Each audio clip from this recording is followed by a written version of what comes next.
20 years ago, if you'd told Arman this would be his life, this house, this woman, these two kids who fall asleep in the car every single Sunday, he wouldn't have believed his luck. Now it's just his life, every day. And most nights, after everyone else has gone to sleep, he sits right here and asks himself the one question none of it ever answers. Is this all there is? He'd built it all himself. Started with almost nothing. A small workshop, a loan he was terrified of, and a stubborn refusal to stay where he started. 20 years later, he had a business that paid him more than he ever thought to ask for. A wife who still made him laugh. 2 kids who ran to the door when he got home. By every measure anyone had ever taught him, Arman had made it. So when the heaviness started, he didn't even have a word for it. It wasn't sadness. He had no right to be sad. It wasn't ungratefulness. He knew exactly how lucky he was. It was quieter than both of those. Like a draft from a door he couldn't find. He started staying later at the office, telling himself it was for the business. He started reading every book on the shelf about meaning and purpose and finding yourself, underlining sentences he forgot by the next page. He thought about it at dinner. He thought about it instead of sleeping. For weeks, it was the only thing he really thought about. A man with everything, quietly obsessed with a feeling he couldn't even name. It was Mira who finally said something, not as a complaint.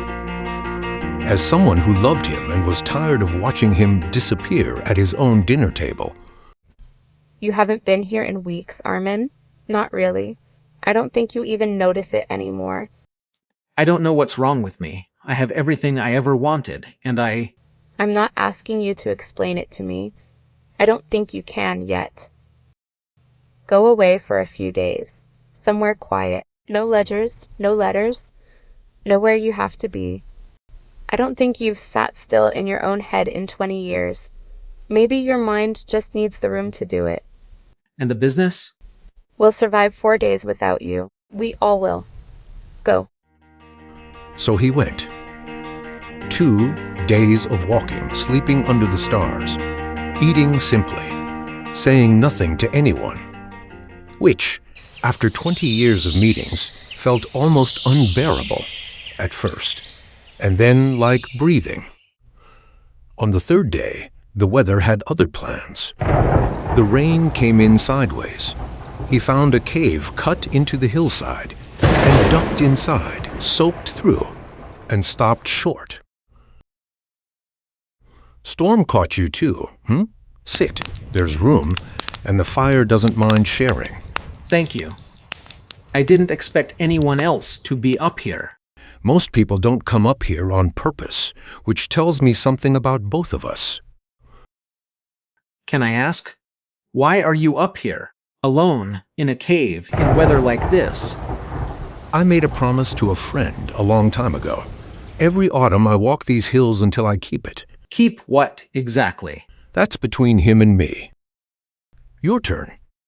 A man doesn't walk into hill country alone in a storm, telling no one where he's gone, just to clear his head. What are you really doing up here? And for some reason, maybe the fire, maybe the rain, maybe a stranger he'd never have to see again, Arman told him everything. The house, the wife who still made him laugh, the kids, the business that paid more than he'd ever dreamed, and the heaviness underneath all of it that he couldn't explain to anyone, least of all himself.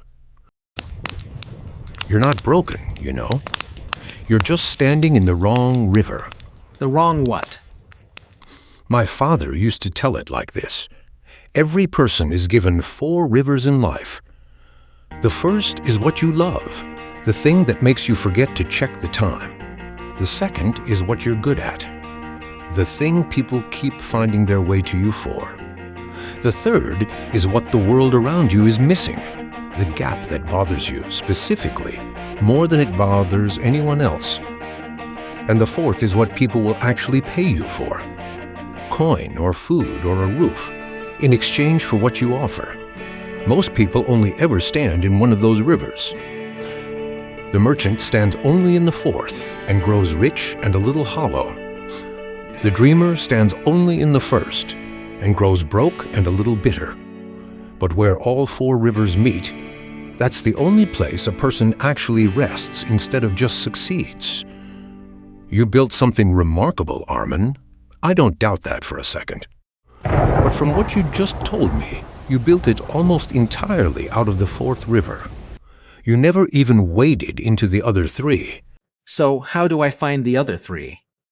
I don't know your rivers. Nobody can hand you that map. You'll have to actually go looking. Try things. Pay attention to what gives you something back instead of just taking from you.